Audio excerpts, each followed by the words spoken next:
What's on, ladies and gentlemen? My name's Ross, I like games, and today we are back to talk about more Wave 2 Keyforge cards. Today, ladies and gentlemen, we are going to be focusing on the House of Logos. Let's get rolling, shall we? First up, a very exciting card, Archimedes. And the reason this is so exciting is because we've seen Archimedes before. He's featured on the Quixo the Adventurer card, which incidentally has been confirmed as not featuring in Age of Ascension, the second set, although could come back as a legacy card. If that's not making much sense, I did my video about the Wave 2 reveal, link in the description.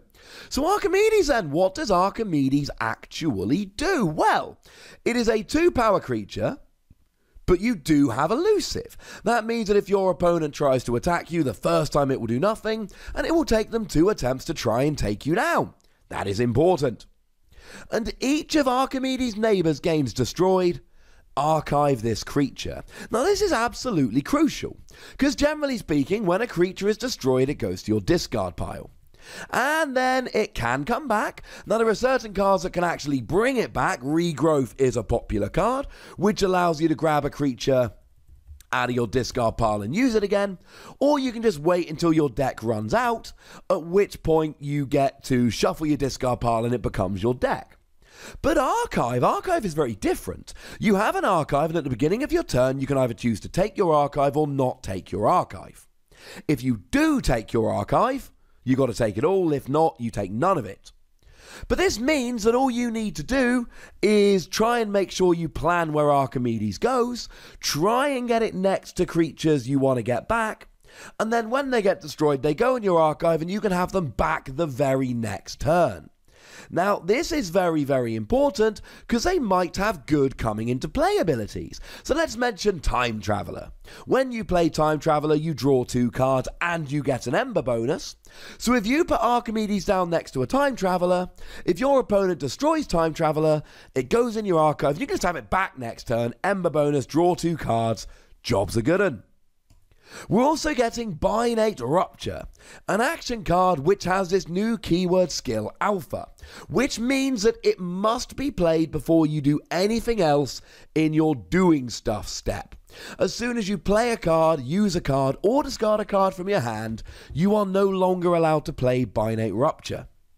Okay, but when you do play it, each player gains a number of amber equal to the amber in their pool. Now this is why it's got to be an alpha card, because otherwise you just go through your turn getting your ember bonuses and reaping and all of that, and then you double it by playing this card, and it would be frankly flat out broken. Without the alpha keyword, this would just be a dumb card. Unless your opponent plays something like a bait and switch, which would be kind of funny. But outside of that, it would be a dumb card. With the alpha keyword skill, it's not bad.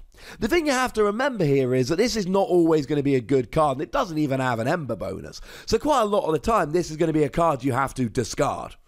Just discard it from your hand to make way to draw more cards at the end of your turn. But sometimes it won't.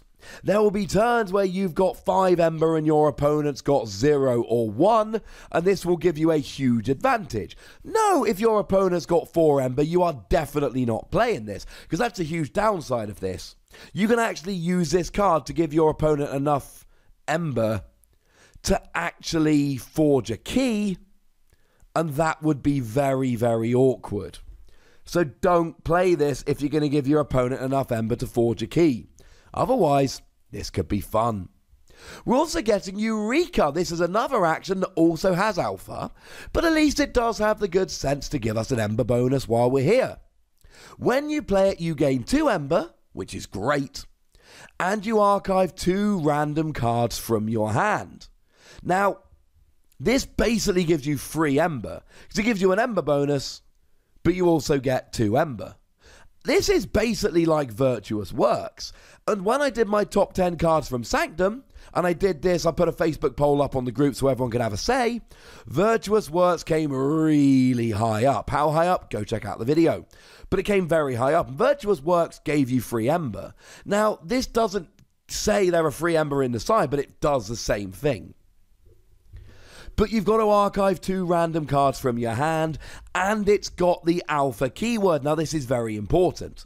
If it didn't have the alpha keyword, you could rely on the do as much as you can, and you could play down your hand and not actually end up archiving anything. Or you could make sure that you don't have to archive cards you really don't want to archive.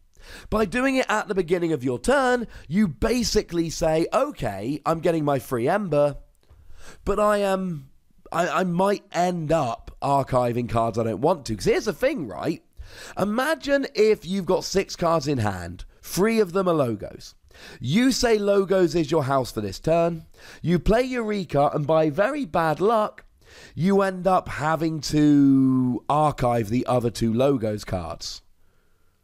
You don't have any more logos cards in your hand to play. This could go very badly, but you get free ember when you play it. Now, we are getting a new creature. It is Eyegor. It is a 2-power creature. No skirmish, no elusive, none of that. But when you play it, you get to look at the top 3 cards of your deck, add 1 to your hand and discard the other 2. Now, admittedly, there is a lot of uncertainty going on here. You're not always going to know every single card you're going to get, and that could be a little bit sad. You might end up having to discard cards you don't want. But there's very little search in this Keyforge game. There's a little bit of draw here and there. And drawing free is not something we see really ever. So being able to pick the best card from the top 3, this is going to give you a big advantage. This will let you dig a little bit for that one card that you really desperately want. And that one card could be a library access, assuming that's in Wave 2, which we don't know it is. This could really, really work nicely. And then we're getting standardized testing.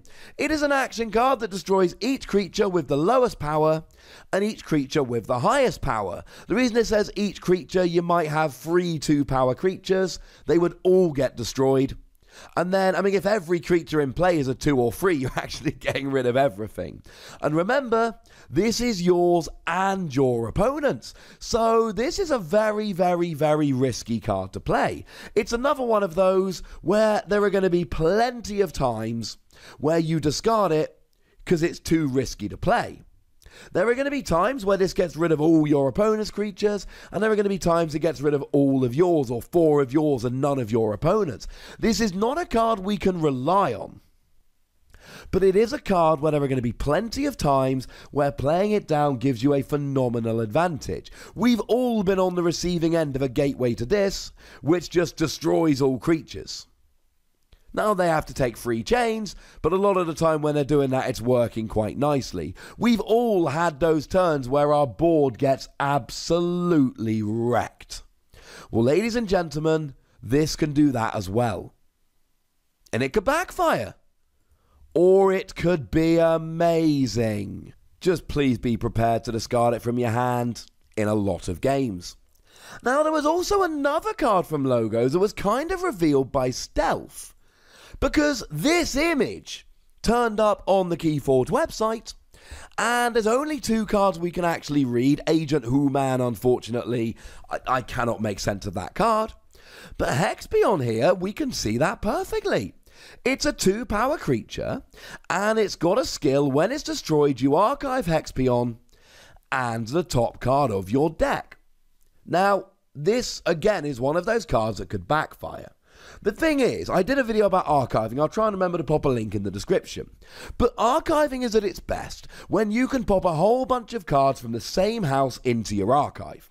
So if you can get 4 or 5 Logos cards into your archive, you pick up your archive when it is a Logos turn, and then instead of having 2 or 3 Logos cards, you got 7 or 8. And you can have a monster turn.